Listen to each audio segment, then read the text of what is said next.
Vamos a comenzar con la ponencia acerca de tórax y vías aéreas y pulmonares, y bueno, y de los pulmones en general.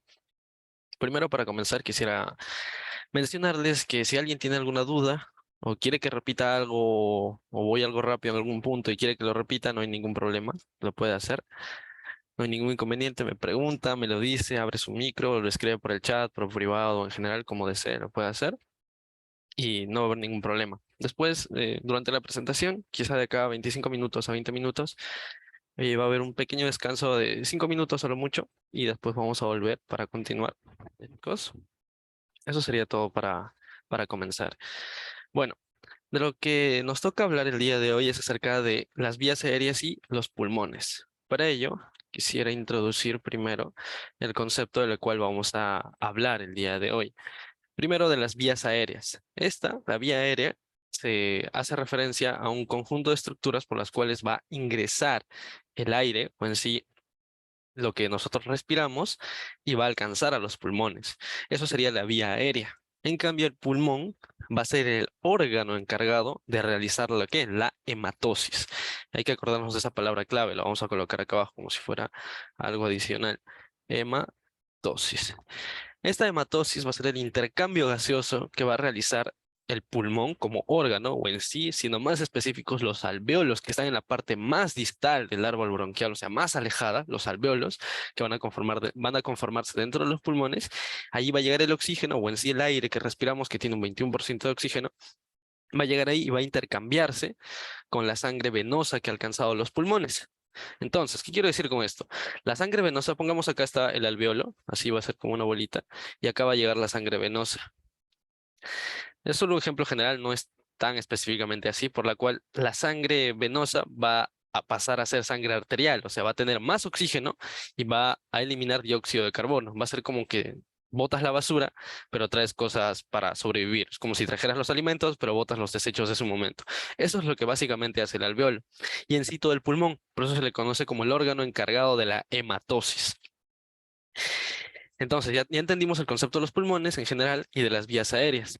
Entonces, antes de introducirnos en todo este tema, tenemos que hablar de la cavidad torácica. Considero fundamental el hecho de que conozcamos los límites o las estructuras que van a conformar esta cavidad torácica que va a almacenar principalmente los órganos que estábamos mencionando hace poco. Como pueden observar acá, esta sería la caja torácica en su totalidad, en este esquema o en este dibujo, en el cual podemos apreciar a los pulmones, podemos apreciar a los bronquios, podemos apreciar a la tráquea y ese al pulmón del lado izquierdo. Esta cavidad torácica va a almacenar la mayoría de estos órganos. Más arriba, en la parte del cuello y en la cabeza, apuntando hacia arriba, vamos a tener otras estructuras que también van a formar parte de las vías aéreas. Pero para introducirnos en ella, primero hay que hablar de la cavidad torácica. Esta va a ser una estructura que está conformada por músculos, por huesos y por cartílagos. Como pueden ver aquí, este sería un corte transversal, sería transversal, a nivel de las estructuras osteocartilaginosas, o sea, de hueso y cartílago, donde vemos vértebras, vemos costillas y vemos al esternón. Y aquí el cartílago, muy importante, el cartílago esternocondral. Este va a ser anterior y todo esto va a formar un límite, albergando las estructuras internas y a su vez protegiéndolas. No se olviden, ya han hablado acerca de la clasificación de los huesos y las costillas son un hueso plano. Y yo suelo recordar que es un hueso plano porque va a proteger estructuras que van a estar por dentro de la cavidad torácica. Entonces tendríamos el hueso plano de las costillas y todas estas albergándose aquí dentro. Y ahí vemos el resto de costillas que están en un número de 12, son pares, entonces serían 24 en total, albergando las estructuras internas. Entonces, esto es lateralmente. Como podemos ver aquí, lateralmente es la pared torácica, que es un componente músculo-esquelético, que también tiene cartílago. ¿Ya? Luego, superiormente va a estar la abertura superior del tórax, que es esta de acá. Miren, acá arriba. Esta es la abertura superior del tórax, que se va a relacionar con la base del cuello. Incluso, como ven acá, el vértice pulmonar también se va a relacionar con esta parte de la base o esta parte superior. Entonces, la abertura superior del tórax va a estar conformada por ¿qué estructuras? Van a ser primero esta vértebra de acá, que sería la primera vértebra torácica. Miren, ahí la estoy señalando, primera vértebra torácica. Luego sigue la primera costilla, bastante relevante, sería la primera costilla, la segunda. Luego veamos acá, cartílago, sería la tercera, cartílago Luego, por último, tendríamos el manubrio esternal. Entonces van a ser 4 estructuras que van a conformar la abertura superior de lo que sería el tórax. Estas 4 estructuras forman el límite superior. Y ahora, haciendo homología con lo que hemos mencionado antes, acá abajo tendríamos el límite inferior. A diferencia del límite superior, este va a conectarse con el cuello. Las estructuras que venían del cuello van a ingresar al tórax. Palabra clave. Ingresan al tórax, igual que las del miembro superior, algunas salen y algunas ingresan al tórax, ya que acá tenemos al corazón, también importante en el mediastino. Pero en la parte inferior tenemos estructuras abdominales que estarían para abajo, o sea, la parte del abdomen, y hacia arriba tendríamos las estructuras de la cavidad torácica. Pero estas no están tan relacionadas como lo está el tórax con el cuello, sino va a estar más bien separado, o va a estar delimitado o va a estar cerrada. Entonces, la abertura inferior del tórax está cerrada por el diafragma, importante músculo de la respiración. Posiblemente es el músculo más importante de la respiración, a su vez de la respiración pasiva. Eso ya lo van a hablar más en fisiología. Pero esta va a cerrar o obliterar la abertura inferior del tórax. Pero no significa que no haya comunicación entre el tórax y el abdomen. Estructuras torácicas, como lo son el esófago, la aorta y la vena cava, que son muy importantes, van a requerir que se desciendan hasta el abdomen, desciendan hasta la pelvis, desciendan hacia los miembros inferiores y se van a encontrar en toda esta zona. Y entonces hay hiatos, otra palabra, hiatos. Estos hiatos van a permitir la comunicación del tórax con el abdomen, atravesando el diafragma, lo atraviesan. Hay 3 hiatos principales en el diafragma. Entonces, hasta ahí vamos con eso. Abertura superior, que la teníamos acá arriba, miren, abertura superior. Luego tenemos la abertura inferior, que la vemos acá abajo. Voy a borrar esto de acá. Donde está exactamente donde está el diafragma, esta estructura musculosa de por acá. Ahí está la abertura inferior. Y tenemos como límites, esta es la costilla número 11. Esta es la costilla número 10. Todo este es el reborde cartilaginoso, reborde costal, incluyendo toda esta zona. Tenemos la apófisis sifoides, que la estamos viendo acá, del esternón. Y se repite lo mismo en el siguiente lado. Tenemos la 11, la 12 estaría, no se aprecia acá, es otra costilla flotante, que estaría más abajito. Y luego la vértebra número 12, la vértebra torácica número 12, formarían parte de los límites de la abertura inferior del tórax. Eso sería a nivel inferior y lo otro sería a nivel superior. Recordar las diferencias que hay en la comunicación que habría entre una y otra. Una comunicación es más importante que la otra. ¿Por qué? Porque es más amplia. En cambio, la otra tiene 3 hiatos que facilita su comunicación con el abdomen, de estructuras específicas, no de todas. El corazón no se comunica con el abdomen, o no debería. Los intestinos tampoco se comunican con el tórax, o al menos no deberían, pero a veces hay hernias y lo que ya vamos a ver más adelante.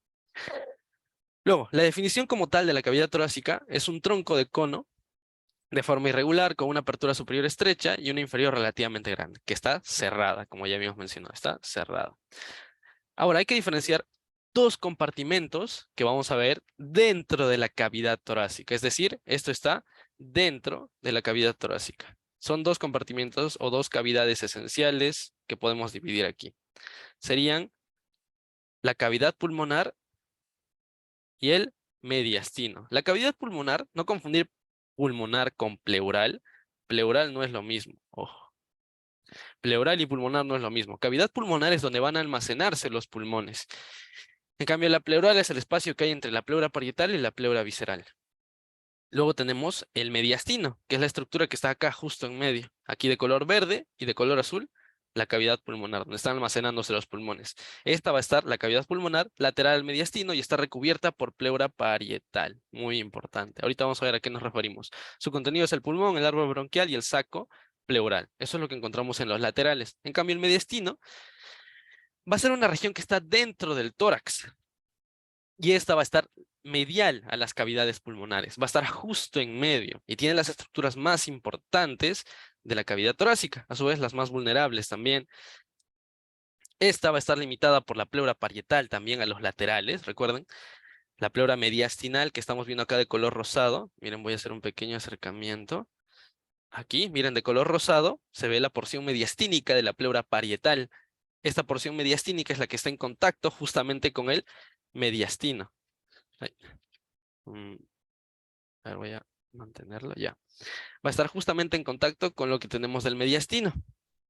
Esa pleura es la que delimitaría al mediastino como tal. Y este va a tener 4 porciones. Miren acá, de amarillo tenemos al mediastino superior, De azul tenemos al mediastino posterior, de rojo tenemos al mediastino medio y de verde tenemos al mediastino anterior. Son los 4 mediastinos que veríamos, pero en realidad se clasifican en 2 nada más. Arriba tenemos al mediastino superior y abajo tenemos al mediastino inferior. Entonces tenemos mediastino superior, superior y mediastino inferior. Y el inferior es el que se va a dividir en 3. En el anterior, en el medio y en el posterior. Estos son los mediastinos que vamos a ver en esa región. El mediastino superior e inferior, y el inferior se divide en 3. El anterior, medio y posterior. El más importante, porque tiene la estructura más grande para que se acuerden, es el medio, que tiene el corazón, el cual se va a hablar en otro día, tocando tórax 2, la siguiente parte de lo que es todos los aspectos del tórax. Ahora, algún tema que no estamos tocando aquí no significa que no sea importante. Son los músculos que van a recubrir la pared torácica. Son muy importantes, pero no los vamos a tratar ahora ni los vamos a mencionar. Pero sí va a tener un gran componente muscular que sería recomendable que revise. Ahora sí, ya dividiendo el sistema respiratorio. Les había mencionado que era un conjunto de estructuras como cavidades que van a permitir el paso en sí del aire hacia, o bueno, del aire o lo inspirado, hacia los pulmones para realizar la hematosis, o bueno, esa es su función elemental. Ahora, los podemos clasificar de la siguiente manera: las vías respiratorias superiores y las vías respiratorias inferiores. ¿Cuál va a ser el límite? La carina. ¿Qué es la carina traqueal? Bueno, ya dijimos su nombre prácticamente, va a ser la estructura que va a dividir la tráquea en los dos bronquios principales. Ahorita vamos a ahondar más en esto, pero por ahora acuérdense que acá va a estar la carina. ¿Ya? Por acá va a estar la carina y esto delimita la vía respiratoria superior de la vía respiratoria inferior. Ahora, el primer componente va a ser la nariz. Acá vamos a tener la nariz como tal. Esta nariz va a estar formada por estructuras óseas, como los óseas, perdón, y estructuras cartilaginosas, como lo son los cartílagos alares y los cartílagos septales. Van a ser dos principales: septales y los alares. Esos son cartílagos, quizás los más complicados de memorizarse. Luego están los accesorios o algunos corniculados, pero estos son inconstantes. Los principales son los septales y los alares. Después hay estructuras óseas, como lo son aquí. Hay dos huesos que van a formar parte de los límites de la cavidad nasal, pero ya como estructura ósea, que son los huesos nasales y el maxilar, en este caso el maxilar superior, que lo estamos viendo por esta zona. Entonces, eso va a ser en cuanto a la nariz. Luego tendríamos la cavidad nasal, en el cual, según el Atariet, se incluye la estructura nerviosa que tocamos o que se encuentra dentro de la cavidad nasal. Aquí vemos la cavidad nasal conformada por diversas estructuras óseas. Acá vemos, por ejemplo, el proceso palatino del hueso maxilar, acá abajo el hueso maxilar, lo que conocemos a veces como maxilar superior. Acá los nasales de nuevo, acá vemos al hueso frontal arriba, acá vemos al esfenoides, miren su característica, y aquí vemos al seno esfenoidal. Y aquí estaría el etmoides con su lámina cribosa, el bulbo olfatorio acá arriba y los filetes nerviosos, los cuales van a conformar la mucosa pituitaria. ¿Qué quiere decir mucosa pituitaria? La mucosa que va a estar inervada con estos ramilletes que van a alcanzar la mucosa nasal. Y esta mucosa nasal que está inervada se le conoce como mucosa pituitaria. Y eso se incluye dentro de los componentes de las vías aéreas, según el Atariet, lo que les menciono. Luego también tenemos diferentes cornetes. Miren, acá está el cornete nasal inferior. A ver, voy a borrar esto. Acá tenemos cornetes. Miren, acá arriba tenemos el cornete nasal superior. Medio, perdón, cornete nasal medio. Acá tenemos el cornete nasal superior y el cornete nasal inferior. Todos estos van a conformar parte de la cavidad nasal, por la cual también va a transcurrir el aire. Y miren acá, a homología. Lo que están viendo acá, estos tres cornetes, los estamos viendo acá también. Y esto se ve desde una vista posterior y en sí de la faringe. ¿Ya? Faringe, no de la laringe. La laringe está acá, otro componente también, laringe. Pero la faringe va a ser un conjunto muscular principalmente de estructuras que van a comunicarse o que van a comunicar la cavidad nasal, la cavidad bucal u oral con la laringe, con la faringe, perdón. Faringe con la laringe, que estaría por acá. Entonces tendríamos como tres componentes principales y por ello la faringe se divide en tres. En estas tres faringes, por así decirlo. La nasofaringe, luego tenemos la orofaringe, y luego tenemos la laringofaringe, ¿ya? La nasofaringe en contacto con la cavidad nasal, la orofaringe en contacto con la cavidad oral o bucal, y luego la laringofaringe en contacto con la abertura que permite el ingreso a la laringe o aditus laringe. Este sería otro de los componentes esenciales que tenemos que recordar en el sistema respiratorio. Ya vamos tres. Nariz, cavidad nasal, faringe, luego tenemos la laringe. Esta estructura clásicamente tiene que describirla como ligamentos, cartílagos y de forma menos descriptiva como tal, músculos. ¿Qué quiero decir con esto? Que lo más importante son los ligamentos y los cartílagos. Eso está conformando la laringe. Los músculos son muy importantes en la fonación. La laringe podría no tener músculos y aún serviría como una vía respiratoria, pero sin músculos no existiría la fonación, no podríamos hablar con claridad. Es por eso que para las vías respiratorias la laringe es una estructura ligamentosa y cartilaginosa. Los músculos ya sirven para el habla principalmente. Para eso sirven. A ver, chicos, me van a dar un segundo, por favor. Espérenme un segundo.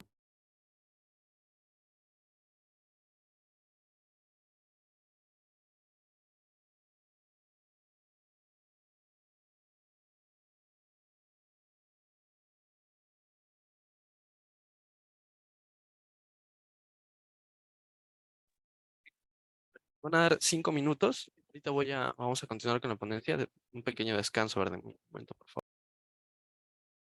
Diversos componentes. En sí, la vía aérea, no se olviden de ello. Entonces, tenemos una porción de la cual hablamos de la nariz, luego de la cavidad nasal, luego hablamos de la faringe, en la cual, cuando ustedes revisen, esto me olvidé mencionarles, ustedes revisen, casi no la consideran tanto como parte de los componentes. ¿Por qué? Porque esta más se relaciona con el sistema digestivo, más con la cavidad oral y que siga con el esófago, o sea, que descienda nada más. Es por eso que cuando ustedes lean la parte del sistema respiratorio, no se suele mencionar la faringe. La faringe se describe ya cuando hablan de sistema digestivo, pero ahora, como parte del sistema en sí, como tal y completo, les voy a mencionar parte de la faringe. Luego tenemos a la laringe, que esta sí es muy importante componente de la vía respiratoria y en sí para la fonación. Luego sigue la tráquea, no se olviden de esta. Tráquea, tráquea, esta es la quinta. Y luego la carina, que va a estar relacionada con la bifurcación de la tráquea en un bronquio principal derecho y un bronquio principal izquierdo. Esta carina va a delimitar la vía respiratoria superior de la vía respiratoria inferior. Ahora, en las vías respiratorias inferiores vamos a tener los bronquios, y en sí todos los niveles o segmentos que van a ser continuando a estas estructuras, es decir, serían las generaciones. Generaciones bronquiales o de los bronquios. Primero empezaremos, por ejemplo, ya voy a ahondar más en ello, ojo. Tenemos bronquio principal derecho, bronquio principal izquierdo, luego tenemos los bronquios lobares, luego tenemos los bronquios segmentarios, luego tenemos los bronquiolos, y todo eso continúa hasta casi 23 generaciones. Son 23 generaciones de bronquios que al final van a concluir en un alveolo, o en alveolos, o en sí el saco alveolar. Entonces todo ello lo vamos a considerar como 6 y 7, bronquios y bronquiolos. Por último tenemos a los pulmones, que son el órgano en sí en general que va a realizar la hematosis. Si bien dentro de los pulmones están los alveolos, no los va a formar parte de la vía respiratoria inferior, pero siempre se describe como un órgano aparte, aunque recuerden, todo ello está dentro del mismo. También vamos a ver las relaciones y su pedículo, las estructuras que que se involucran con el pulmón, perdón. Ahora, ya vimos de las superiores, inferiores, bronquios, bronquiolos y pulmones, ¿ya? Ahora sí vamos a ahondar en los componentes como tal, cada uno. A ver, aquí, la cavidad nasal y la faringe. Aquí vamos a describirlo primero. La cavidad nasal, se acordarán antes en la imagen que habíamos visto, se ven los cornetes, ¿no es cierto? Acá estaban los cornetes en la cavidad nasal, voy a poner así cavidad nasal, y acá teníamos a los cornetes nasales. Estos cornetes nasales van a tener en colaboración con el seno maxilar,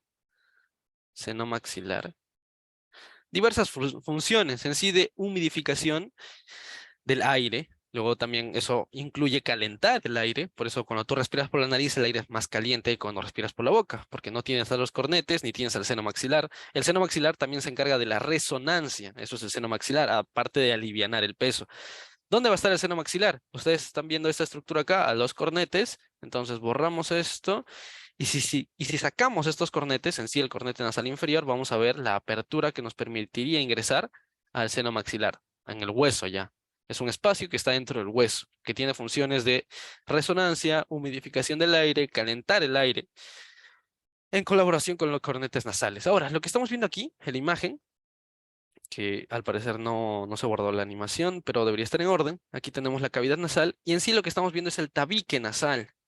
Esta es otra estructura que está justo en medio. Es por eso que son dos fosas nasales que están divididas por un tabique. Esta es otra más. Tabique. Este tabique está formado por cartílagos, como los septales, como les había mencionado antes, el cartílago septal, y luego unos también accesorios. Luego está formado por el hueso vomer. Este ya es un hueso, estos ya son huesos. Huesos, en parte del hueso maxilar, pero una pequeña parte, y el más importante es el esfenoides.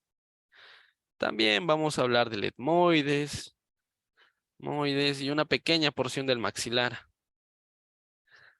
Ojo, ya no consideramos maxilar superior y maxilar inferior. A este se le dice mandíbula y a este se le dice maxilar. También no es incorrecto decirle maxilar inferior, pero ahora se le considera, con la literatura actual, mandíbula y al de arriba, maxilar. Por eso lo menciono nada más de esa manera. Aparte, la región más posterior que estamos viendo acá les decíamos fosas nasales. Hacia atrás la conocen como coanas, ¿ya? Coanas. Hacia atrás se les conoce como coanas. Y no confundir las coanas con los tabiques, con el tabique que les he mencionado, que separa las dos cavidades nasales. O sea, la cavidad nasal como tal la separa en dos. Las coanas van a ser dos orificios similares a las fosas nasales, pero que están en la parte posterior, que van a delimitar el ingreso a la nasofaringe. Nasofaringe. Acá está la nasofaringe, aquí están las coanas. Luego, esta pequeña estructura ósea que están viendo acá en el suelo de la cavidad nasal, acá estaba el hueso maxilar, y esta última va a ser una porción del hueso palatino, y esta va a formar el suelo. No es parte del tabique, sino el suelo de la cavidad nasal. Entonces, vamos a incluir el hueso palatino. Son estructuras óseas no tan relevantes en el tema que vamos a tocar ahora, pero que van a conformar parte de la cavidad nasal. Luego seguimos con la faringe, la cual la dividimos en tres: nasofaringe, orofaringe y laringofaringe. Algo a resaltar de estas es la encrucijada aerodigestiva. ¿Qué quiere decir ello? Recordemos como definición que el aire en la respiración debe ingresar por la nariz, o sea, debe ingresar por la cavidad nasal, más no por la cavidad oral o vocal o bucal. Cuando el aire ingresa por la cavidad bucal, se le considera un ingreso accesorio a la hora de la inspiración. No es un ingreso descrito como tal, sino un ingreso accesorio. Entonces tenemos la cavidad nasal como ingreso principal y luego la cavidad oral como ingreso accesorio. Y ambos se van a entrecruzar, formando ello, la encrucijada aerodigestiva, que está señalado acá.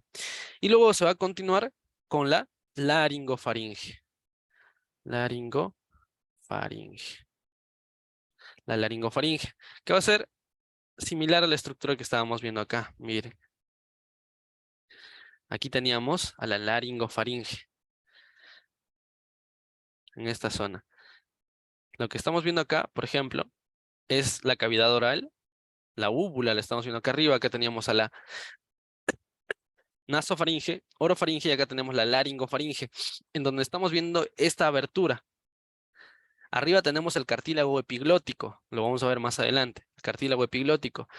Y abajo ya todo el aditus laringio. No se olviden el nombre, aditus laringio. Ay, este aditus laringio lo vamos a repetir acá, en cuando hablamos de laringe. El aditus laringio, vamos a colocarlo. A ver.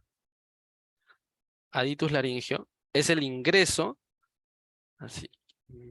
Allá. Ya. El aditus laringio va a ser el ingreso, así lo vamos a colocar. Aditus laringio es el ingreso a la laringe. ¿ya? Y este va a ser superior y va a estar relacionado con la epiglotis o el cartílago epiglótico, ¿ya? Se van a relacionar. Recuerden, en los componentes de la laringe siempre se suele describir a este hueso, el hueso hioides. Es el único hueso que no está articulado a otra estructura ósea. Está sostenido por ligamentos que vienen desde la base del cráneo, desde la cara inferior de la base del cráneo. Y, de forma general, sostiene a la laringe. Los ligamentos van arriba, se unen a la base del cráneo y hacia abajo se sostiene la laringe por medio de membranas y cartílagos. Primero es el hueso hioides. Luego hacia abajo tenemos el principal cartílago de esta zona y más reconocible, por decirlo de alguna manera, que es el cartílago tiroides, que tiene una vista anterior y por ahora no tenemos la vista posterior, pero recuerden, este cartílago va a tener esta forma, así, como si fuera una V. Acá están viendo la parte anterior y estos son sus astas. Mira, en este es el asta superior y acá tenemos su asta inferior. Asta superior y asta inferior, y esto se vería en la parte más posterior. Entonces, como conclusión, recuerden que los cartílagos en casi todas las vías respiratorias son incompletos. Cartílagos incompletos. Porque no son anillos, no tienen esta forma. No son anillos cerrados, más bien parecen forma de U. En este caso es como si fuera una V cerrada. ¿Qué cartílago incumple esa regla? El siguiente cartílago que vamos a ver más adelante, que es el cartílago cricoides. Pero por ahora estamos con el cartílago tiroides. ¿Ven esta escotadura? Es la escotadura laringea superior. Esta escotadura laringea superior es palpable. Si ustedes ahora revisan su cuello, van a poder palpar el cartílago tiroides y en sí la manzana de Adán. Esta famosa manzana de Adán se llama prominencia laringea. Es el nombre técnico o el nombre anatómico que debe tener la manzana de Adán, lo que palpamos. Y ahí tenemos la escotadura laringea superior. Ahí lo vamos a poner, escotadura laringea superior. También hay una homología porque abajo hay una pequeña escotadura a veces, escotadura laringea inferior. Luego, a los laterales tenemos todas estas estructuras largas, aplanadas, que se conocen como láminas. Luego, continuamos y, como habíamos mencionado, las unen membranas. Y aquí hay un atajo que todos podríamos seguir, que es que estas membranas reciben el nombre de las estructuras continuas, como por ejemplo acá tenemos la membrana tiroioidea, es esta de acá, que tiene sus refuerzos que se conocen como ligamentos tiroioideos. Este sería el ligamento tiroioideo medio. Acá tenemos el ligamento tiroioideo lateral derecho y el ligamento tiroioideo lateral izquierdo. Son ligamentos que son engrosamientos de la propia membrana y pasan a llamarse ligamentos. Entonces, no se olviden que esto también se cumple para músculos. En el apartado de laringe, las estructuras que van a comunicar otras estructuras generalmente llevan el nombre de ambas estructuras. Por eso se llama membrana tiro de tiroides hioidea. ¿Ya, chicos? Membrana tiroioidea. Ahora, continuamos y hacia abajo tenemos el cartílago cricoides, que este sí es uno de los únicos cartílagos que va a tener forma de anillo completo, a diferencia del cartílago tiroides. Este tiene forma de anillo incompleto. En cambio, este tiene forma de anillo completo. Miren hacia arriba, membrana cricotiroidea. Vaya sorpresa. Recuerden que, no se olviden este atajo, por decirlo de alguna manera, reciben los nombres de las estructuras contiguas. Estas estructuras se articulan entre sí. Esta es la articulación cricotiroidea. Articulación cricotiroidea. Más hacia abajo, hacia arriba, perdón, tenemos la epiglotis, que la estábamos viendo antes. Esta es desde una vista anterior. Cuando vimos la faringe, estábamos viendo la epiglotis desde una vista posterior, y ahí se veía el aditus. Entonces el aditus estaría por acá atrás, permitiendo el ingreso a la laringe. Ahí estaría el aditus. Y por último se continúa con la tráquea. Esta ya es tráquea. Ya, chicos, tráquea y el ligamento cricotraqueal. Aquí lo estamos viendo, el ligamento cricotraqueal, aquí, tráquea. Ahora, la laringe tenía funciones en cuanto a la vía aérea y en cuanto a la fonación. A su vez, comienza a nivel del borde superior de C3, borde superior, y finaliza a nivel de C6, al igual que muchas estructuras. Entonces, incluso pueden adivinar cuando lleven anatomía. Si es que no se acuerdan alguna estructura que ustedes saben que está en el cuello, a qué nivel vertebral se encuentra, casi siempre suele ser nivel vertebral C6. Varias cositas se dividen o comienzan ese nivel de forma general. Entonces C6 es algo que ustedes pueden acordarse y con algo de suerte podría ser la respuesta. Obviamente no es la idea, pero les doy ese pequeño dato en el cual se cumplen muchas estructuras. La laringe se origina a nivel de C6, C3, perdón, y acaba a nivel de C6. Acaba, me refiero, recuerden, donde finaliza borde inferior del cricoides. Finaliza la laringe. Finaliza la laringe. Ya, no se olviden de eso. A ese nivel finaliza la laringe. Borde inferior del cricoides, a nivel de C6. Ahora, desde una vista interna, hay que tener en cuenta a los ligamentos vocales, al ligamento vocal. Y este ligamento vocal va a ser el encargado de la fonación, o sería la cuerda vocal verdadera. Cuerda vocal verdadera. ¿Qué quiero decir con vista interna? Esto ya es viendo la laringe por dentro. No lo vamos a tocar ahora, porque la morfología externa es lo que nos tiene más ataño ahora, más relevancia. Pero por dentro hay que mencionar siempre el ligamento vocal, que sería la cuerda vocal verdadera, y este es inferior. A diferencia de la cuerda vocal falsa. Vocal falsa, que es superior. Van a tener esta forma bastante clásica, que es casi siempre la ven, que es fuera como dos ligamentos. Uno viene así y el otro viene así. Hacia adelante tenemos al cartílago tiroides y hacia abajo, y en esta zona tendríamos al cartílago cricoides. Más o menos tendría esta forma. Así estaría llegando el ligamento vocal. Y el espacio que se forma entre ambos ligamentos vocales se le conoce como glotis. ¿Ya? No se olviden de eso. El espacio que se forma entre ambos ligamentos vocales se conoce como glotis. Entonces, espacio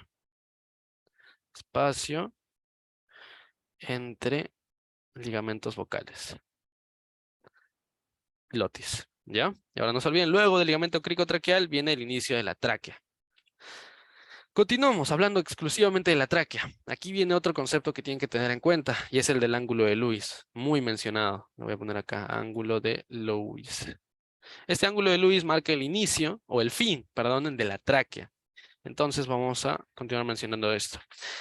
Ya habíamos hablado del inicio de la tráquea, que era a nivel de C6, el borde inferior del cartílago cricoides. En cambio, su fin va a ser a nivel del ángulo de Lewis, que va a estar entre T4 y T5, justo en medio de ambos. ¿Ya, chicos? Luego, la definición de la tráquea es un conducto semirrígido, fibromuscular y cartilaginoso, que va a descender de forma oblicua y hacia atrás, de forma ligera. Tiene una inclinación hacia posterior, casi apegándose a las vértebras. Este va a ser un órgano móvil. ¿Por qué se refieren a él como un órgano móvil? Porque ustedes pueden mover el cuello y pueden mover la cabeza. De acuerdo a los movimientos de la cabeza y el cuello, esta tráquea se va a adecuar a ellos, ya que si fuera totalmente rígida, tendría tendencia a fracturarse. Por ello es un órgano móvil. Los límites superiores ya los mencionamos, borde inferior del cartílago cricoides, o sea, el fin de la laringe, y el inferior es la bifurcación traqueal, que está a nivel de T4 y T5, el ángulo de Lewis, que estaría por acá. Acá está la bifurcación traqueal.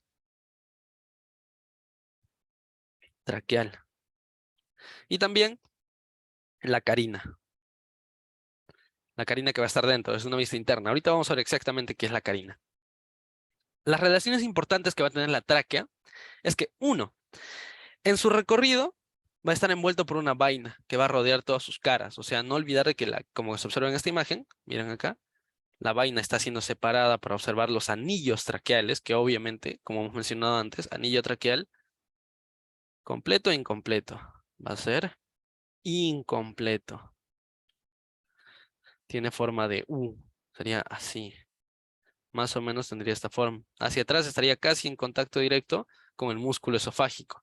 Y en sí, el músculo traqueal. Lo primero que se ve es músculo traqueal, luego se ve músculo esofágico, que tiene forma longitudinal. El músculo esofágico va de arriba a abajo. ¿Cómo se observa en la imagen? Aquí, en este corte. ¿Ya, chicos? Luego, continuamos. Tiene una vaina que la envuelve en todas sus caras, es decir, está separado por esta vaina de las relaciones que vamos a mencionar ahora. Luego tenemos una de las más mencionadas, que es la del ángulo tráqueo-esofágico, por el cual va a pasar el nervio laringio recurrente. Esa es una. Ángulo tráqueo-esofágico se refiere al ángulo en el cual está la tráquea y el esófago. Por aquí está ascendiendo el nervio laringio recurrente. Ángulo traqueoesofágico, lo voy a poner de otro color. Allí encontramos al ángulo traqueoesofágico. Ahí está. Este es el ángulo acá abajo. Ángulo traqueoesofágico, ¿ya? Ahí está el ángulo traqueoesofágico. Luego, hacia posterior tenemos el esófago cervical y torácico, es decir, en su porción cervical y en su porción torácica. Eso es hacia posterior. En todo su recorrido, la tráquea tiene hacia atrás al esófago. Hacia anterior tenemos al timo, o bueno, los restos de la celda tímica. Incluso a veces se menciona en la parte del cuello a la tiroides, la glándula tiroides. Sus lóbulos, la porción inferior de los lóbulos derecho e izquierdo de la glándula tiroides, en su porción más superior. Luego hacia los laterales, esto sí es importante en la parte quirúrgica, es que a comparación de la derecha o de la izquierda, la derecha va a tener un mejor acceso. ¿Por qué? Porque no va a tener estructuras que la interrumpan, como lo son en el lado izquierdo la carótida común y la subclavia izquierda. Si bien existe una subclavia derecha y una carótida común derecha, esta van a ser de un tronco. No se olviden que en el lado derecho hay solo una arteria, es el tronco arterial brachiocefálico. Tronco arterial brachiocefálico, del cual más arriba, miren acá está, este es el tronco arterial brachiocefálico, del cual más arriba recién van a ser la subclavia y recién van a ser la carótida común. En cambio, del lado derecho nace directamente la arteria, perdón, del lado izquierdo nace directamente la arteria carótida común y la arteria subclavia. ¿Qué quiero decirles con esto? Que en la parte quirúrgica, si ustedes ingresan por el lado derecho, es más fácil que accedan a la tráquea a comparación del lado izquierdo.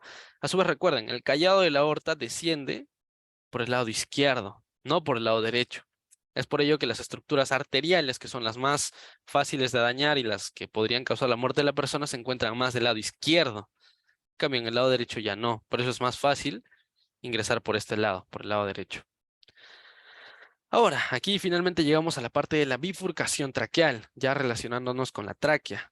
Esta tráquea va a ser, como hemos mencionado antes, un órgano, una estructura que está formada por cartílagos y ligamentos. Entonces, en su parte más distal, ¿a nivel de qué? De C4, no, T4, perdonen, T4, ya no sería C4, sino T, ¿qué quiere decir T4? Es la vértebra torácica número 4 y la vértebra torácica número 5. Si queremos ser específicos, es a nivel del disco intervertebral o al ángulo de Lewis. ¿Y cuál es el nombre no epónimo? Porque el ángulo de Lewis es un epónimo del ángulo de Lewis. Se llama la articulación manubrio esternal. Manubrio esternal. Como podíamos ver en las imágenes que mostré antes, a este nivel está el ángulo de Lewis. Acá. Este es el ángulo de Lewis. Y está en la articulación entre el manubrio del esternón y el cuerpo del esternón, ¿ya? Por eso se llama articulación manubrio esternal. No se olviden de eso, articulación manubrio esternal. A este nivel, la tráquea se bifurca, da dos bronquios, son bronquios principales. Estos bronquios principales son uno en el lado derecho y son otro en el lado izquierdo. Tienen ciertas características, como lo son. El bronquio derecho es más vertical y ancho, por 1 a 2 milímetros. ¿Ya? 1 o 2 milímetros más ancho es el derecho y a su vez más vertical. Y esta es una pregunta típica y usual, conocimiento general, se podría decir. Al ser más vertical, pareciera continuar a la propia tráquea. O sea, como si fuera la continuación de la tráquea. Solo se separa de ella. Miren, imaginemos que la tráquea es un ángulo recto. Bueno, es una estructura vertical sin inclinaciones. El bronquio derecho se separa de su línea media por 20 grados. En cambio, el bronquio izquierdo por 35 grados. Es por ello que a veces se menciona, acá sería como 20 y acá sería como 35.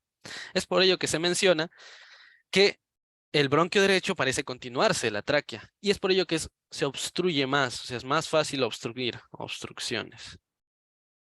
Si un niño se traga una uva y sin querer ingresa por la laringe por la tráquea, es más fácil que se atragante en el bronquio derecho, a comparación del bronquio izquierdo. Por eso es importante mencionar esto. A su vez que es más ancho también. Después, el bronquio izquierdo es más horizontal. El arco aórtico se va a aplicar sobre este bronquio, o sea, va a pasar por encima. Aquí tenemos al bronquio izquierdo, y como está en el lado izquierdo, el arco aórtico va a pasarle por encima, más o menos de esta manera, así, por encima de él, como aplastándolo. llamándolo de alguna manera. Miren, aquí se ve el arco aórtico. Arco aórtico. La irrigación, el drenaje venoso y la inervación de la tráquea no son muy característicos. Al ser un órgano sin función móvil, recuerden, es un órgano móvil, pero no tiene músculos para que se mueva, a diferencia de la laringe. La tráquea no tiene estos músculos, tiene músculos que facilitan el movimiento dentro de la tráquea de estructuras que, o bueno, de polvo, por decirlo de alguna manera, gracias a los cilios, que hacen que asciendan o desciendan pequeñas estructuras dentro de la tráquea. Pero en sí la tráquea no se mueve gracias a tus movimientos del cuello o de la cabeza. Es por ello que la inervación, la irrigación y el drenaje venoso no son tan relevantes. Pero la parte relevante serían los vasos linfáticos, que tienen ciertas características especiales. A diferencia de otras estructuras, estos van a atravesar la vaina propia de la tráquea. Recordemos que les mencioné que la tráquea tiene una vaina que la envuelve y estos vasos linfáticos van a atravesarla. A su vez, los ganglios, no los vasos, los ganglios sí se van a situar por fuera de la tráquea. Y estos ganglios se van a dividir en tres grandes grupos. Los ganglios traqueobronquiales, los ganglios paratraqueales derechos y los recurrenciales izquierdos, agrupándose en el lado derecho o en el lado izquierdo. Los más importantes son los traqueobronquiales, que se van a encontrar más o menos por esta zona. Aunque este de acá no. Son esencialmente estos de aquí. Son los ganglios traqueobronquiales. ¿Ya? Ganglios.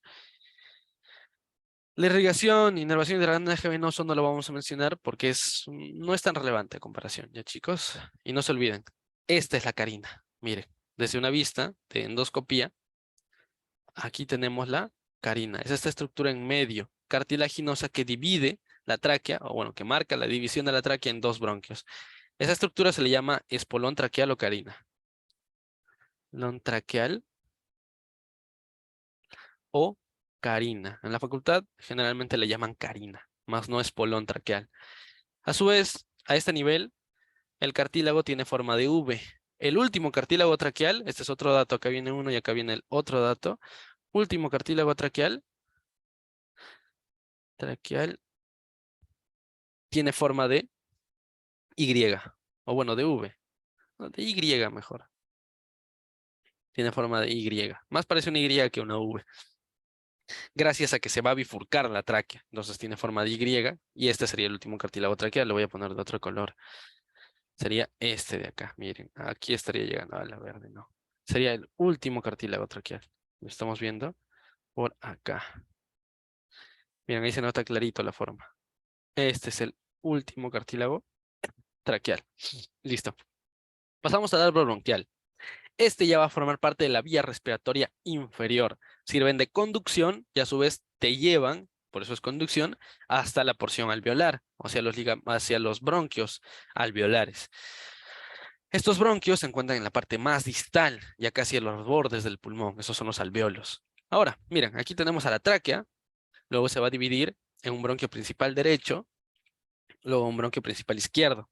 Ahora, dentro de los pulmones, por ejemplo, acá tenemos los dos bronquios, ya van a ingresar por medio del pedículo pulmonar a los pulmones, ya vamos a ver qué es el pedículo. Van a ingresar a los pulmones y se van a dividir en varios segmentos. Miren, ahí está el bronquio lobar superior, bronquio lobar medio o bronquio lobar inferior. Luego está el bronquio lobar superior y el bronquio lobar inferior. Ahora, ¿qué quiero decir con esto? Recuerden, en el lado derecho hay 3 lóbulos. En el lado izquierdo solo hay 2 lóbulos. El pulmón, que lo vamos a poder ver más adelante, miren acá. Ahí estamos viendo, tiene un lóbulo superior, tiene un lóbulo medio y tiene un lóbulo inferior. Tenemos 3 lóbulos en el pulmón derecho. Este es el derecho. En cambio, en el izquierdo, solo vamos a tener 2 lóbulos. Miren acá, lóbulo superior y lóbulo inferior. ¿Ya chicos? Lóbulo superior y lóbulo inferior. Ese es el pulmón izquierdo. En cambio, lo que estamos viendo ahora, miren, son parte de sus segmentos o de la segmentación broncopulmonar. Ahí están bronquio principal derecho y ahí están sus lobular superior, lobular medio, aquí lo estamos viendo, lobular medio, lobular superior, lobular medio y acá está el lobular inferior. Y aquí un concepto que luego van a recordar en la parte de radiología es que este es el bronquio intermedio. Intermedio. Como ven, está dividiéndose del bronquio principal, pero no forma parte ni del lóbulo ni del lóbulo medio, ni del lóbulo medio, ni del lóbulo inferior. Por eso a todo esto se le conoce como bronquio intermedio, ¿ya? Después, en el lado izquierdo, sí de frente, bronquio lobular superior y bronquio lobar inferior. Después sigue los segmentos, la segmentación broncopulmonar. Hacia arriba tenemos la porción apical, luego tenemos la posterior, la anterior, la lateral, la medial, la basal superior, pero recuerden, aquí vamos a dividirlo de esta manera. Los primeros tres que hemos mencionado ahora, el 1, 2 y 3, van a formar parte del lóbulo superior. El bronquio lobar medio va a formar la parte del 4 y del 5, lateral y medial. El 6, el 7, el 8, el 9 y el 10 forman parte del bronquio lobular inferior. Y ahorita vamos a verlo cuando hablemos de segmentación broncopulmonar. Ahora, quiero aclarar una cosita antes de continuar. Y ya lo voy a repetir más adelante, pero quiero aclararlo ahora. No confundan segmento broncopulmonar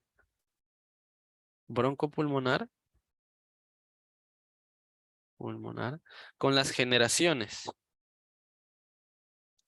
de los bronquios. ¿Por qué les digo esto? Hay un segmento broncopulmonar y luego hay generaciones de los bronquios. No son lo mismo porque el segmento broncopulmonar incluye la porción del pulmón. Eso es lo que hace un segmento broncopulmonar. En cambio, la generación de los bronquios solo se refiere a las vías de conducción, o sea, a los bronquios, bronquiolos, y luego finalmente llegando a los alveolos y cada uno de los segmentos, bronquios primarios, bronquios secundarios, bronquios terciarios, hasta llegar a los sacos alveolares. Esas son las generaciones, recordemos que les mencioné que eran 23. En cambio, el segmento incluye a esto que son bronquios segmentarios y su porción de pulmón. Entonces, hay 10 segmentos en el lado derecho y hay 8 segmentos en el lado izquierdo. Acuérdense que el lado izquierdo solo tiene 2 lóbulos, entonces va a tener menos segmentos. Es una forma de acordarse. A ver,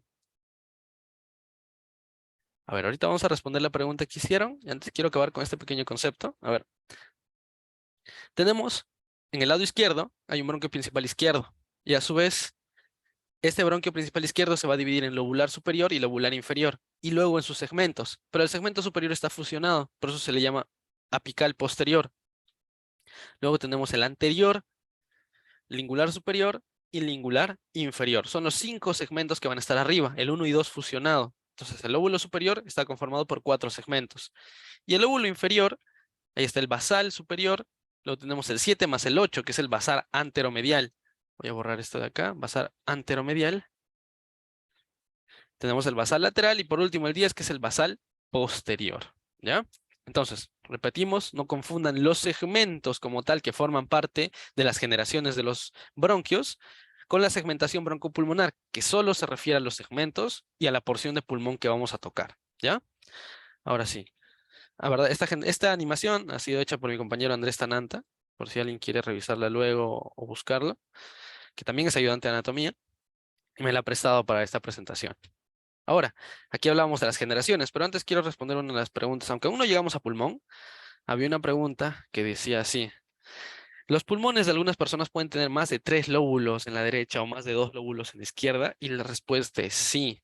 Pero todas estas formaciones de estos lóbulos tienen que ver con otras estructuras que se han unido allí. Generalmente son cisuras accesorias, por eso no hemos llegado todavía a pulmón y ustedes tienen que comprender que una cisura, por ejemplo, es esta es la cisura oblicua, que se continúa por todo este lado. Esta es la cisura horizontal. Cisura oblicua, cisura horizontal, aquí solo hay una cisura oblicua. Y el lóbulo más conocido es el lóbulo accesorio de la ácigos, o lóbulo de la ácigos, que haría referencia, por ejemplo, vean acá, esta es la impresión de la ácigos. La ácigos es un componente que está en el mediastino, en la parte más posterior, mediastino posterior, y esta en su recorrido deja una impresión en el pulmón derecho, para drenar luego en la vena cava superior. Esta ácigos a veces se adentra en el pulmón, por decirlo de alguna manera, o sea, como que lo va comiendo, por llamarlo de alguna forma, y este forma un lóbulo accesorio, el lóbulo de la ácigos, y esa es una de esas formas. Luego, algunas personas sí de nacimiento pueden tener algún segmento más que no lo vuelve lóbulo, ojo, pero sí puede tener más cisuras, las cuales generalmente son incompletas. ¿Qué quiero decir con ello? La mayoría de estas cisuras ya bien profundas, casi llegando a conectar con el pedículo, que ya ha ingresado, que este es el pedículo, ojo, este es el pedículo. Ahorita estos conceptos los vamos a tocar ahorita, no se preocupen, pero solo quiero andar un poco. Aquí tenemos al pulmón, en cambio estas cisuras no van a alcanzar una profundidad como tal, pero a su vez sí existen estas cisuras, y se podría decir que aparecerían unos lóbulos más, pero los accesorios descritos como tal son los lóbulos del ácidos, por ejemplo, que son dadas por otras estructuras que están pasando por allí. La respuesta sería sí, entonces. Ahora, volvemos al tema que estábamos tocando antes, que son el de las generaciones. Antes de tocar pulmones, ojo, ¿ah? Las generaciones, no se olviden, no confundir esto, que les quede muy claro. Si hay algo que se tienen que llevar es no confundir las generaciones con los segmentos. La generación, como ven acá, es solo hablando de bronquios. Miren, bronquios, bronquiolos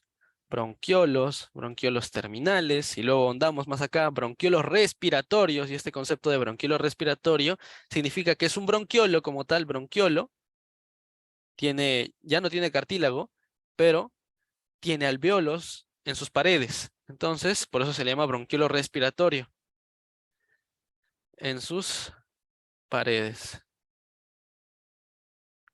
Luego tenemos los conductos alveolares, que serían, por ejemplo, estos de acá. No son alvéolos como tal, pero están rodeados de alvéolos. Entonces solo sirven como vía de conducción para alcanzar a los alvéolos. Son más pequeños. Y por último tenemos los sacos alveolares, que ya son la parte más distal y son conjuntos de alvéolos donde se va a realizar la hematosis. A su vez, dentro de los bronquiolos es el apartado más extenso. No voy a ahondar para nada en estos porque uno, no es necesario marearlos con esto, pero son la distribución que va a tener intrapulmonarmente los bronquiolos para recorrer el pulmón. O sea, dentro del pulmón, por ejemplo, hay algunos que se llaman recurrenciales, que van a regresar un poco. Luego son los accesorios y hay algunos que son así, simplemente un bronquiolo y termina allí. Entonces son varios tipos de bronquiolos que van a estar en su distribución de las generaciones. Ahora, esta es de la generación 1 hasta la generación 16. 16G, 1G. Y esta es de la generación 17, 17G, hasta la generación 23G. O sea, son generaciones 23, generación 23, por eso 23G. De la 1, de 1G hasta la 16G se le conoce como zona de conducción. Y de la generación 17 a la 23 se le conoce como zona de respiración, porque aquí ya comienzan a haber alvéolos. Ya hay alvéolos. Ya, chicos, ahora volvemos. Generación. Estos se forman a partir de la tráquea y la expansión canalicular que se forma y se da en los bronquios. Esta es la palabra clave, expansión canalicular. Entonces voy a ponerlo acá. Marcador, expansión canalicular. Son canales. No hace referencia a segmentos ni a porciones del pulmón. Solo canales. ¿Ya? Canales. En forma de bronquios. Después, se distribuye en forma de generaciones. Y ahí no se olviden, bronquios primarios hasta terminales, bronquios respiratorios hasta sacos alveolares. De la 1 a la 16 y la 17 a la 23. Ojo, esto se saca del libro La Target, porque algunos otros autores mencionan más o menos generaciones. Ya, eso les quiero aclarar. Más o menos generaciones dependiendo del autor. Pero generalmente se mencionan 23. Aquí el concepto de segmento broncopulmonar, que ahorita voy a insistir más en ello, que es la porción de tejido broncopulmonar tributaria de un bronquio segmentario. Estos son bronquios segmentarios. Miren acá. Bronquio segmentario, bronquio segmentario, segmentario, segmentario, segmentario, segmentario y segmentario. Los cuales tienen autonomía. Autonomía. Son autónomos. Ese bronquio va a llevar a su segmento del pulmón, de la parte más superficial también se puede apreciar, llega hasta ese segmento con su propio bronquio, bronquio segmentario, y sus propios vasos. Pero principalmente, acuérdense eso, autonomía bronquial y vascular. A su vez están separados por tabiques. No notorios superficialmente, pero sí presentes. No son las cisuras, no los confundan, no son las cisuras, son los tabiques. ¿Ya? Ahorita vamos a ver qué es exactamente una cisura, ya le he mencionado un poco, pero no es lo mismo que un tabique. Un tabique es lo que una persona puede hacer adicionalmente, formando o viéndose desde la estructura más externa del pulmón. Pero estos tabiques son tabiques de tejido conjuntivo y van a separar estos segmentos bronquiopulmonares que hacen parte pulmón, parte bronquio, son autónomos. ¿Ya, chicos? Ahora sí vamos a entrar un poco en la segmentación broncopulmonar, pero solo para hacerles la diferencia. Miren acá arriba. Estas son las generaciones en orden. Aquí. Generaciones, 23 generaciones, ¿ya? Generaciones, no confundirlos con los segmentos. Primero la tráquea, luego bronquio principal, bronquios secundarios, bronquios lobares, bronquios segmentarios, luego siguen los bronquiolos. Aquí repetimos bronquiolos, bronquiolos terminales, bronquiolos respiratorios, conductos alveolares y los sacos alveolares. Esos son las generaciones de los bronquios. Pero los segmentos ya incluyen al pulmón, miren. Estos son segmentos, ¿ya, chicos? No confundir las generaciones con los segmentos broncopulmonares. Estos son segmentos. En cambio, las generaciones ya van hacia más a profundo, más hacia distal. Esas son las generaciones. El segmento hace referencia también a una parte de tejido pulmonar. Esto es lo mismo. Repetimos el concepto de segmento broncopulmonar. Antes de continuar con la segmentación broncopulmonar, una por una tenemos que hablar de los pulmones. Ya hemos mencionado un poco. Estos van a estar situados dentro de la cavidad torácica. Van a estar situados a ambos lados del mediastino. Van a tener forma de semicono convexo. Acuérdense de eso, forma de semicono convexo.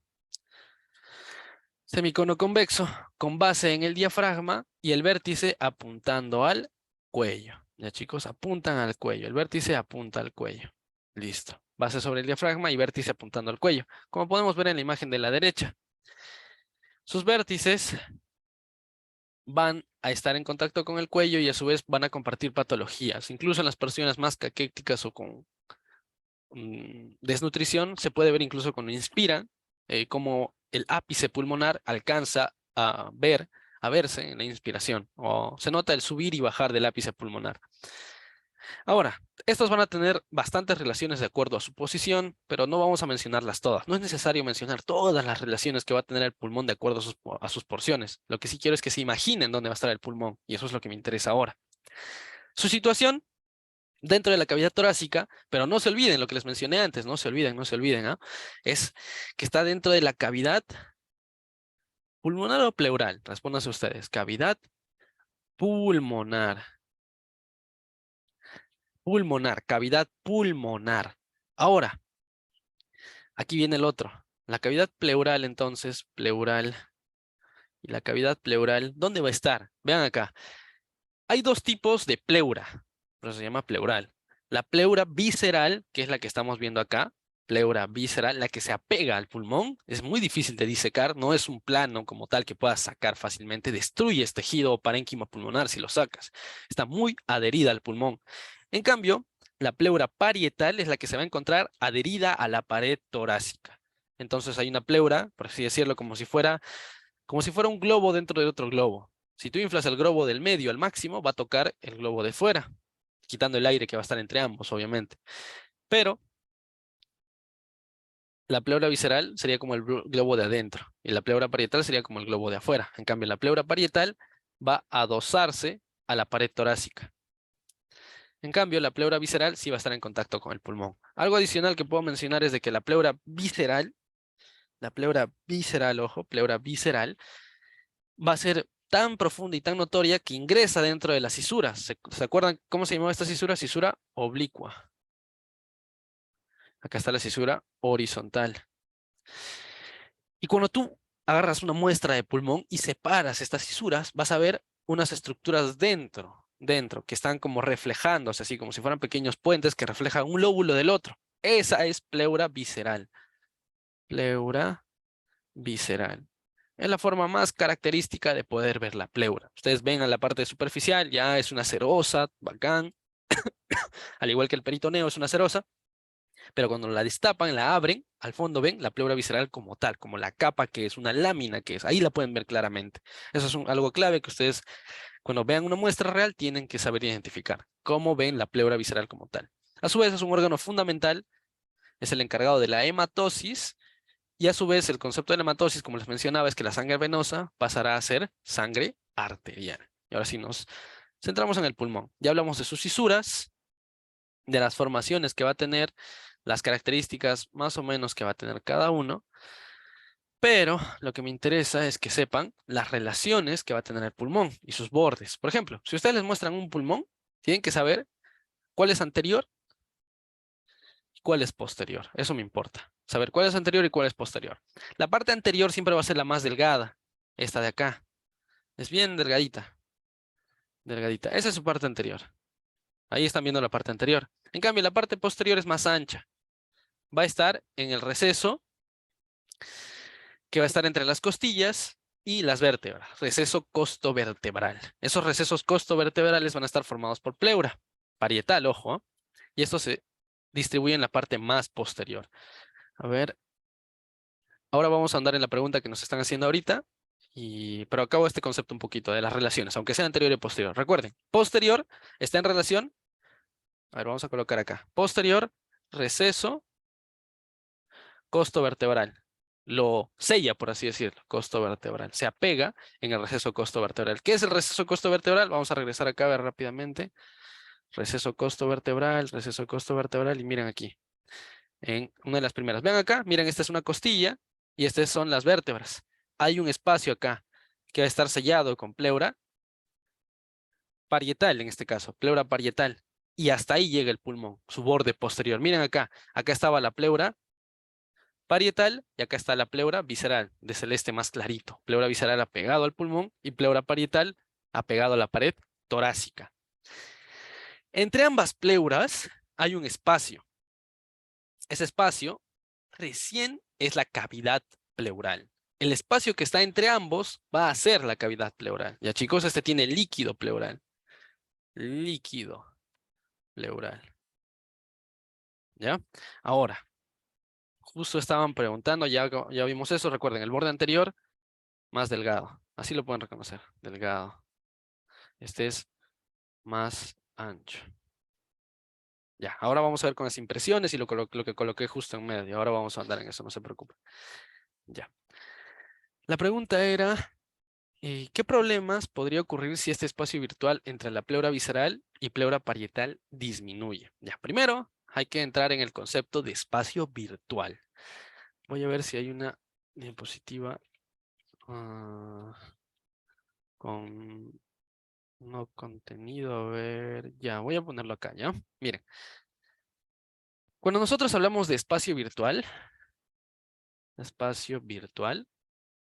es un espacio que se encuentra entre dos estructuras, por eso es un espacio que no tiene contenido, que está vacío. Pero la característica del espacio virtual es que este espacio puede tener contenido o puede ampliarse en situaciones patológicas. Puede ampliarse. Pero en la realidad no lo está, no está ampliado. Pero puede ampliarse en situaciones patológicas. Ahora, ese es un espacio virtual. ¿Qué ocurre a nivel del espacio pleural? ¿Que este es un espacio virtual? Sí, pero tiene un contenido. Entonces, si me mencionas que ¿qué podría ocurrir si el espacio virtual entre la pleura visceral y parietal disminuye? Bueno, no puede disminuir más de lo que está, pero quizás hace referencia a si se aumenta este espacio. ¿Y cómo puede ocurrir que el espacio aumente?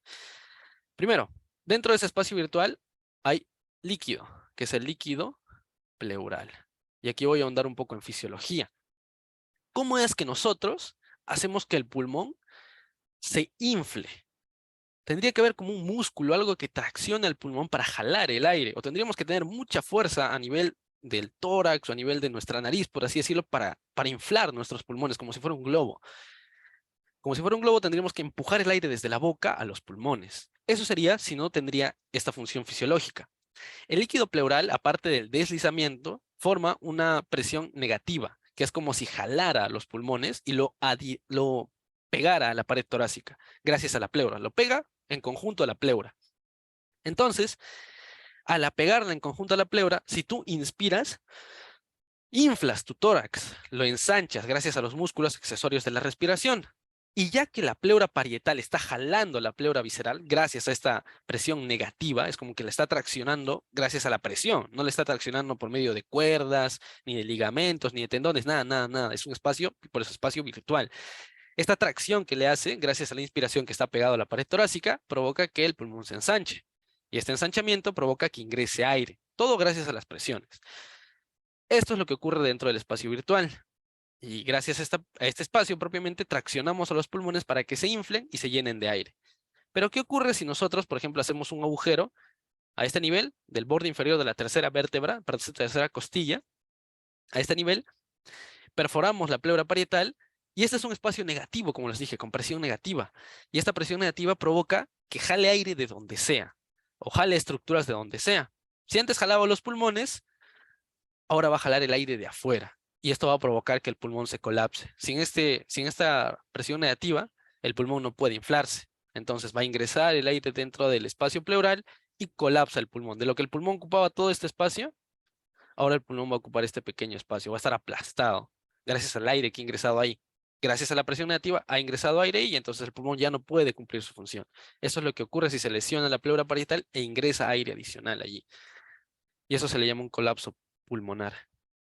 Una pregunta, ¿hasta qué parte del líquido pleural lubrica los pulmones? Ya, como mencionaba, es un espacio virtual y este líquido pleural va a recubrir prácticamente todos los pulmones, pero de forma bien pequeña. Provoca esta atracción, porque si en alguna parte no estuviera, o no habría estado, porque recuerden, si nos acostamos y todo ello puede variar la posición, no habría esta lubricación y el pulmón se pegaría, por decirlo de alguna manera. Pero no es tanto así, sino tiene una función adicional. Recordemos que las serosas, como lo son la pleura, el peritoneo o el pericardio, de por sí ya son más, ¿cómo decirlo? Son más resbaladizas. Entonces, todas estas serosas que están recubriendo los pulmones, que es otra pregunta que hicieron, todas las serosas que están recubriendo los pulmones van a entrar en contacto, entonces se resbalan entre sí. El líquido pleural tiene una función adicional.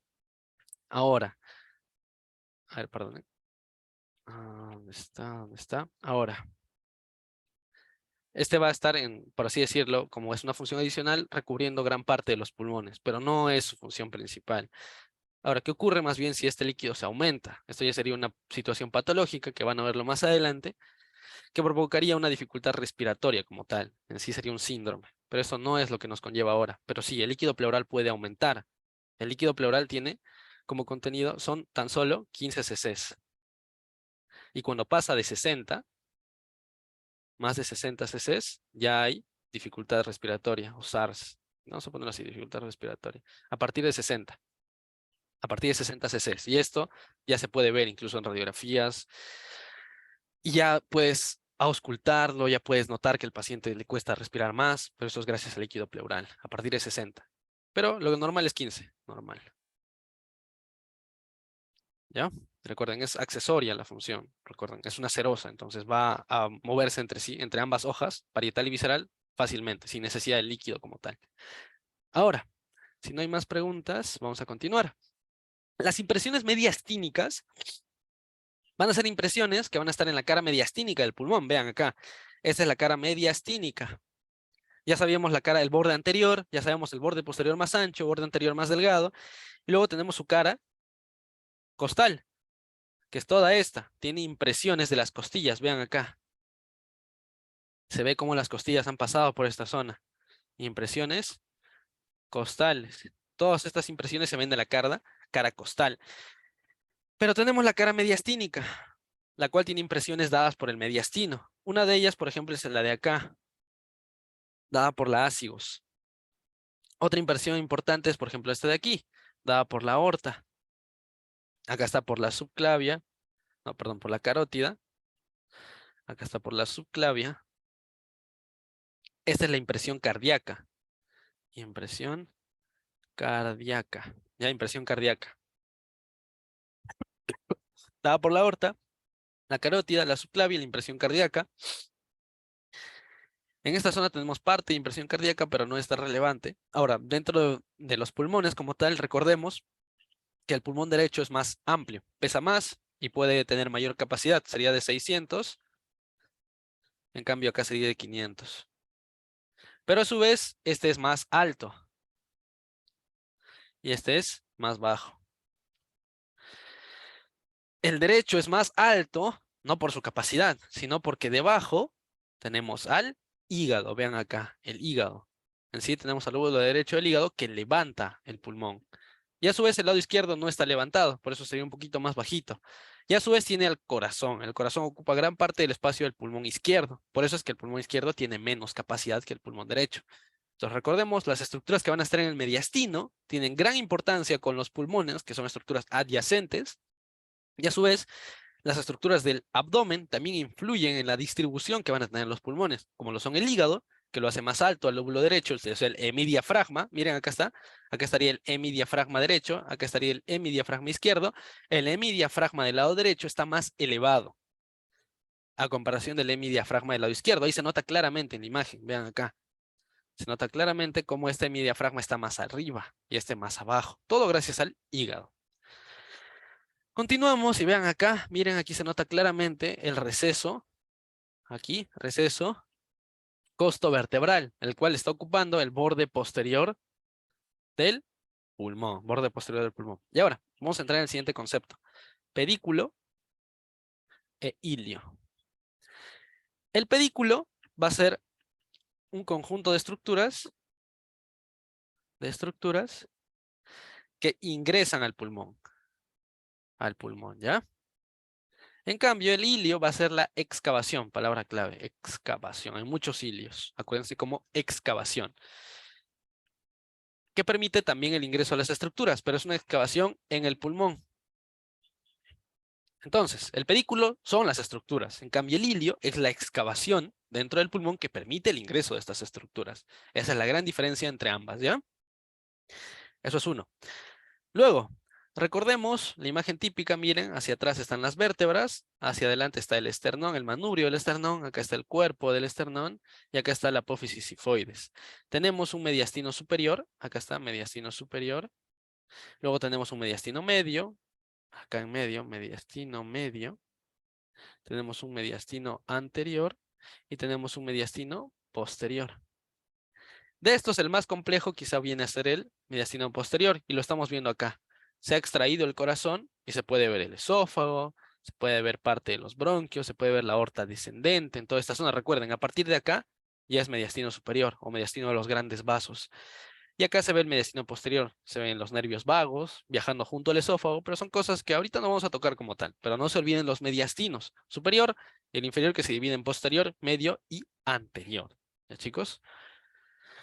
A su vez, vean acá la imagen en un neonato, en un bebé, en la cual el hígado tiene un mayor tamaño a comparación del resto del cuerpo. Y es por eso que ocupa prácticamente todo el hemiabdomen superior. Todo el hemiabdomen superior lo está ocupando. Y acá tenemos, miren, al timo. Recuerden, el timo es bastante grande en los adultos, por eso recuerden el timo, en los niños, perdón, es bastante grande en los niños.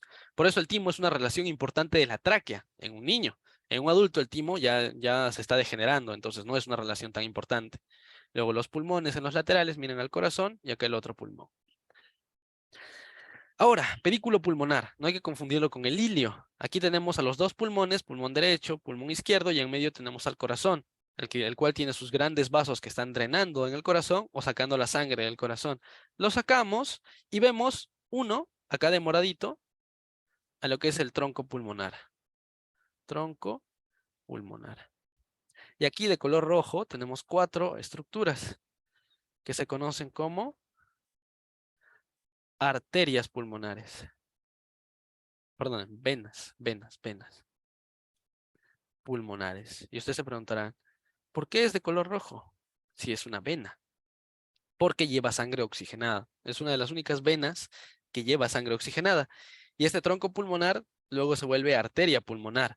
Y esta también es una de las únicas arterias que, siendo arteria, lleva sangre desoxigenada. Venas pulmonares, sangre oxigenada. Y arterias pulmonares, sangre desoxigenada. Entonces, las arterias pulmonares llevan la sangre del corazón a los pulmones para que se oxigenen, para que ocurra la hematosis. En cambio, las venas pulmonares sacan la sangre de los pulmones y la llevan al corazón para que la sangre se distribuya a lo largo del cuerpo. Entonces, miren, acá está el tronco pulmonar y aquí están las venas pulmonares. Miren, acá está la arteria pulmonar derecha, arteria pulmonar izquierda. Acá tenemos las venas pulmonares, aquí están, venas pulmonares. No se olviden, la arteria pulmonar ¿Nace de qué? Del ventrículo derecho. Acá nace. En cambio, las venas pulmonares drenan. ¿En dónde? En la aurícula izquierda. Ahí drenan. ¿Ya? Entonces, el tronco pulmonar nace del ventrículo derecho, llega a los pulmones y regresa por medio de las venas pulmonares, la sangre, y drena en la aurícula izquierda. La aurícula izquierda pasa al ventrículo izquierdo y se distribuye a todo el cuerpo por medio de la aorta. ¿Ya? Ahora, en esta parte del pedículo, quiero que vean, voy a borrar esto, a la arteria pulmonar del lado izquierdo. Miren, quiero que vean a la arteria pulmonar del lado izquierdo, que la estamos viendo acá. Esta es la arteria pulmonar del lado izquierdo y vean un pequeño ligamento. Este se llama el ligamento arterioso, que antes era el ductus arterioso. Era la comunicación entre la aorta y la arteria pulmonar.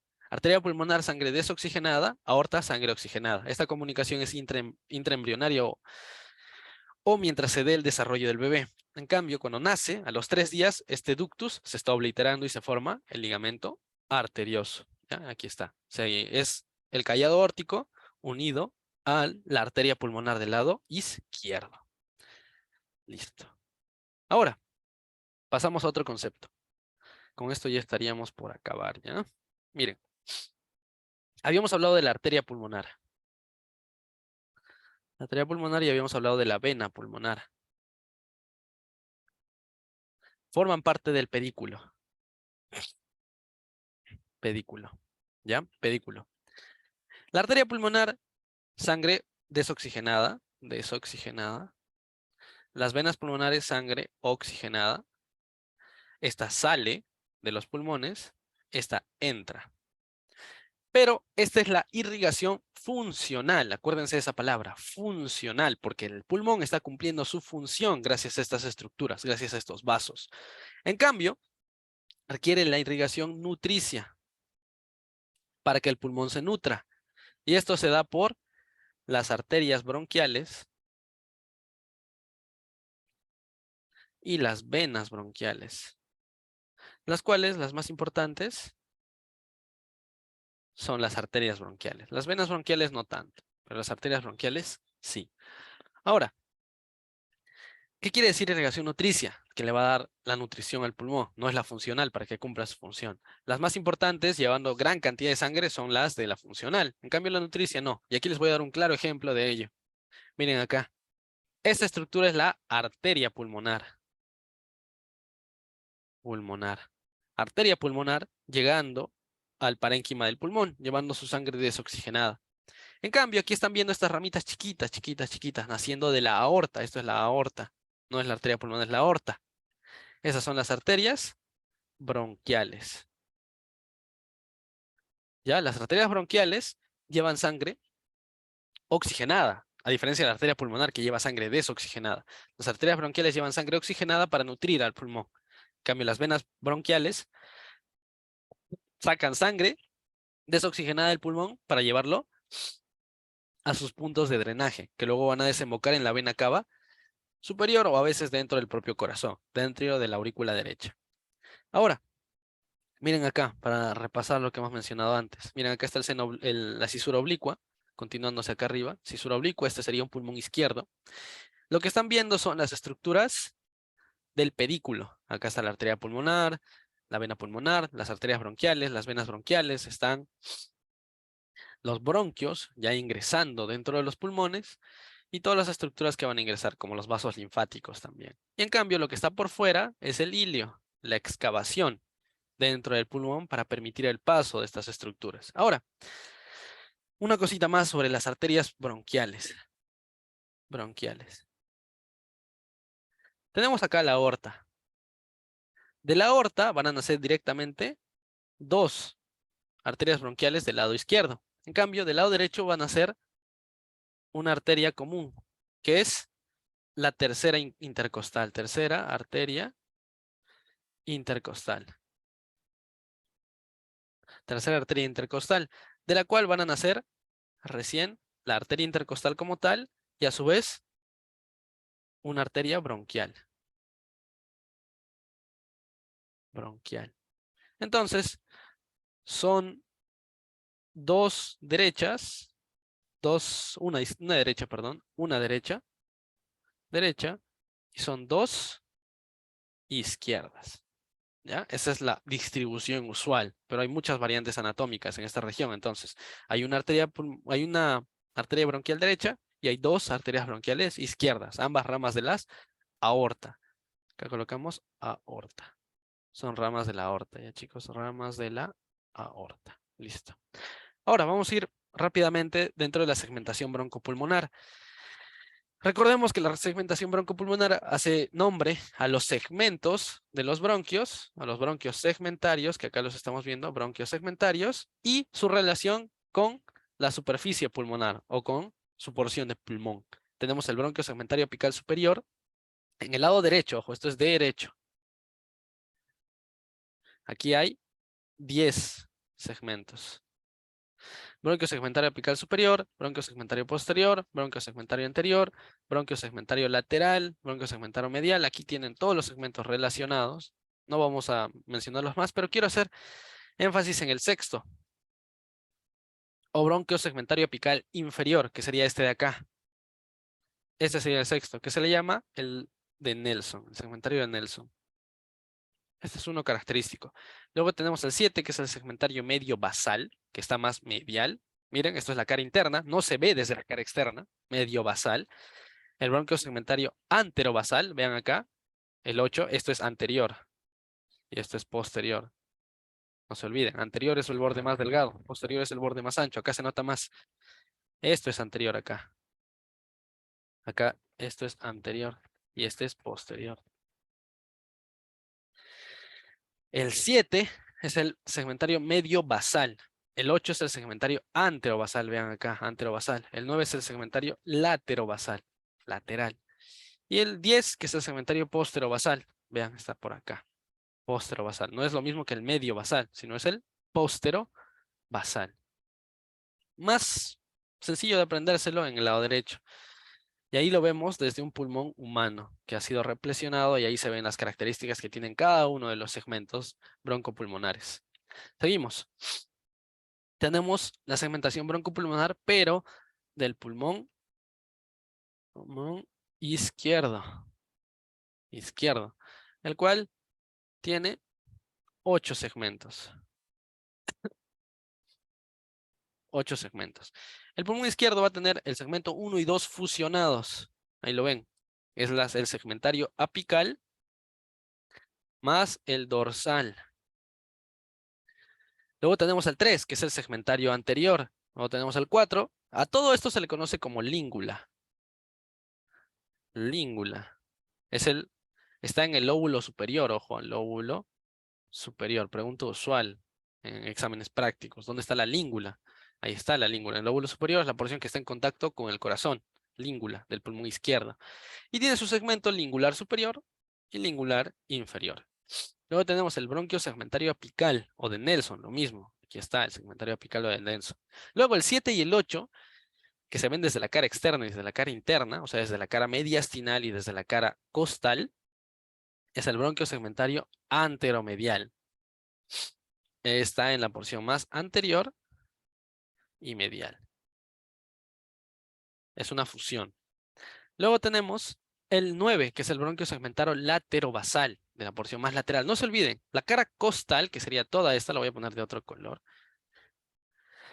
La cara costal es la que está en relación con las costillas, en toda esta zona, la cara costal. En cambio, esta es la cara mediastinal, la de color verde. Mediastinal, o sea, más medial. Esto es más medial y esto es más lateral. Es por eso que al 9 lo colocan como segmentario laterobasal. En cambio, al 10, posterobasal. Este está más posterior. Este es lateral y este está posterior. Y miren, al 7 y al 8 le conocen como anteromedial. Está más anterior y más cerca a la porción medial. Solo los más externos, como el 9, se los considera laterales. ¿Ya, chicos? Lo que principalmente deben acordarse ahora es que el pulmón izquierdo tiene 8 segmentos y el pulmón derecho tiene 10. Ya, listo, chicos. Ahora sí. Esto es desde una vista en un pulmón humano real.